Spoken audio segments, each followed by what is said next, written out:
Hello everyone, आज हम लोग पढ़ने वाले हैं exile house English class 8।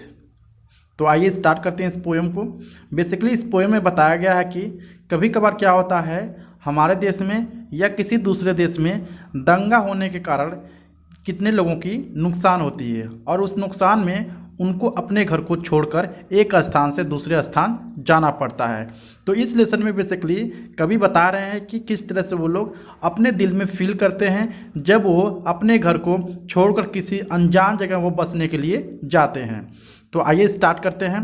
Today the world is witnessing a growing refugee crisis, यानी आज क्या है, आज दुनिया गवाह है कि कितने ढेर सारे जो दंगा वगैरह है, ठीक है, या जो संकट वगैरह है वह लोगों के ऊपर आ रही है। Widespread violence has force thousands of families to flee for their lives, यानी जो दंगा वगैरह होते हैं उसके कारण हजारों लोगों को अपना घर छोड़कर दूसरे जगह जाने पर मजबूर होना पड़ता है। सो इन दिस पोएम, इस पोएम में poet writes about the pain of leaving one's homeland behind and also not knowing when they may see his home। और इसमें जो कवि है वो बताना चाहते हैं कि किस तरह से कितना दर्द होता है उन लोगों को जो अपना रियल घर छोड़कर यानी होमलैंड छोड़कर वो दूसरे जगह बसने के लिए जाते हैं। तो आइए स्टार्ट करते हैं इस पोएम को। Our tiled roof drift and the four wall threaten to fall apart but we were to go home soon, यानी इसमें पोएट कह रहे हैं, ठीक है, कैसा लोग फील करते हैं जो उनकी छतें होती है, ठीक है, क्या होती है, वो कह रहे हैं कि आवर टाइल्ड रूफ ड्रिफ्ट, जो हमारा छाया हुआ छत है वो क्या होता है, उससे पानी टपकती है, ठीक है, ड्रिप करता है, ठीक है।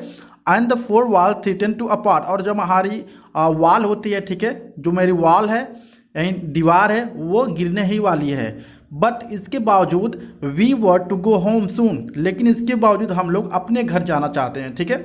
तो इसमें कहने का ये प्रयास किया जा रहा है कि जो उनके घर हैं, ठीक है, जो होमलैंड है जहाँ पे वे उनका जन्म हुआ, तो वो लोग चाहते हैं मेरा जो घर है उस पर उससे पानी टपकता है छत से और उनका जो दीवार है बेसिकली वो गिरने ही वाली है, लेकिन उसके बावजूद भी वो लोग अपने घर वापस या अपने घर वो दोबारा देखना चाहते हैं। So we grows papaya in front of our house, chilies in our gardens and changmas for our fences, ठीक है। इसमें वो सारे लोग कह रहे हैं कि we grew papaya, यानी हम लोगों ने पपाया उगाया है, मतलब खाने के लिए पपीता उगाया है, ठीक है, जैसा कि आप देख सकते हो यहाँ पर घर भी दिखाया गया है। ये क्या है, पपाया है। In front of our house, जो पपाया है क्या है, इस घर के सामने उगाया गया है। चिलीज इन आवर गार्डन, और जो चिली है इस गार्डन में उगाया गया है। एंड चैंगमस फॉर आवर फेंसेस, सो चैंगमस मीन्स होता है बेसिकली कि dwarf willow tree grown as fencing, एक तरह का क्या होता है, ट्री होता है वो दीवार की तरह क्या होता है, वो दीवार पे ही चढ़ता है या दीवार पे ही पूरा फैलकर उस पर ग्रो होता है, ठीक है। तो वो कह रहा है कि मैंने अपने आंगन में क्या लगाया है, पपाया लगाया है, ठीक है, घर के सामने, और जो चिलीज है, ठीक है, मिर्चा वगैरह है, मैंने अपने गार्डन में लगाया यानी बागीचे में लगाया है। The pumpkin roll down the cow's ditch, ठीक है, और जो पंपकिन है बेसिकली यहाँ पे देख सकते हैं काउ सेड है यहाँ पे दिखा रहा है, ठीक है, और जो पंपकिन है बेसिकली उसके सेड पर लगाया गया है, ठीक है, जिससे वहाँ से रोल होकर नीचे गिरते हैं।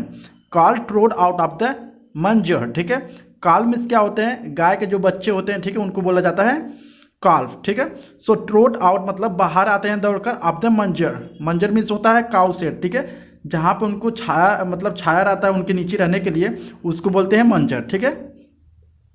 तो फिर से वो कह रहे हैं कि grass on the roof beans sprout and climb the vines, ठीक है, यानी वो कह रहे हैं कि जो घास है वो कहाँ पर फरी हुई है, कहाँ पर उगी हुई है, उनके छत पर उगी हुई है। Beans sprouted and climbs the vines, जो बीन्स है, ठीक है, वो कहाँ पर चढ़ रही है, उनके वाइन्स मतलब छोटे छोटे दीवारों पर चढ़ रही है, ठीक है। So money plants crept through the windows, ढेर सारे जो प्लांट है वो विंडो के थ्रू क्या आ गए हैं, उनके घर में या उनके घर के ऊपर चढ़ रहे हैं। Our house seems to have grown roots, और जो हमारा घर है ऐसा दिखता है जिससे कि वहाँ पर ढेर सारे रूट्स फैल गए हैं या ढेर सारे पेड़ पौधे हो गए हैं, ठीक है।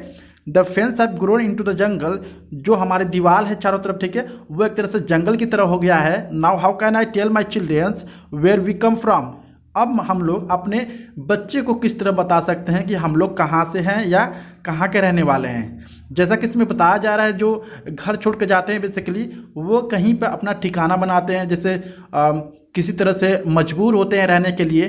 तो यहीं पे बताया जा रहा है कि आखिर में जो उनके घर हैं, ठीक है, शुरू से मैं बता देता हूँ एक बार हिंदी में, कि जो उनके घर है वो पानी टपकता है, जो पुराना वाला घर है उनका, ठीक है, और उनके जो दीवार है वो गिरने वाले रहते हैं, लेकिन उसके बावजूद भी वो लोग अपने घर लौटना चाहते हैं, वो अपने रियल घर रहना चाहते हैं जहाँ पर उनका जन्म हुआ है। और उन्होंने अपने घर में ढेर सारे सब्जियाँ लगाई हुई हैं, पपायाज है, ठीक है, मिर्चा है, चिलीज़ है, ठीक है, पम्पकिन्स है। वो कह रहे हैं कि ढेर सारे चीज़ें हम लोगों ने अपने घर के सामने लगाया हुआ है, अपने गार्डन में लगाया हुआ है, जिससे हम लोग क्या करते थे, वहाँ की सब्जियाँ खाते थे, हम लोग उगाते थे, हम लोग खुश रहते थे। ग्रॉस ऑन द रूफ, और जो घास वगैरह है वो रूफ वगैरह पर उगी हुई है, जिससे हमारे जो काऊ है, ठीक है, वहाँ पे रहते हैं, उसको घास को खाते हैं, ठीक है। और इसके बाद वो कह रहे हैं कि जो हमारी दीवार वगैरह है उस पर ढेर सारी ट्री, जो छोटे छोटे ट्री होती हैं वो भी ग्रो हो गई है, उस पर अब पूरा स्प्रेड होकर मतलब फैल कर क्या हो रही है, उस पर ग्रो हो रही है। तो ये जो सारी चीज़ें थी उनको काफ़ी खुश रखती थी, क्योंकि उनका वो रियल घर था या रियल जन्मभूमि था, इसलिए वो लोग चाहते हैं कि वो लोग अपने रियल घर पर रहें। तो बेसिकली इसमें जो कवि हैं वो बताना चाहते हैं कि कितना दुख होता है अगर कोई अपने रियल घर को छोड़कर एक स्थान से दूसरे जगह उसको मूव करना पड़ता है, किसी दंगे की वजह से, किसी मारपीट की वजह से। सो यहाँ पे जो पोएम है, आई होप आपको अच्छा लगा होगा। अगर अच्छा लगा please like and subscribe my channel. Thank you so much.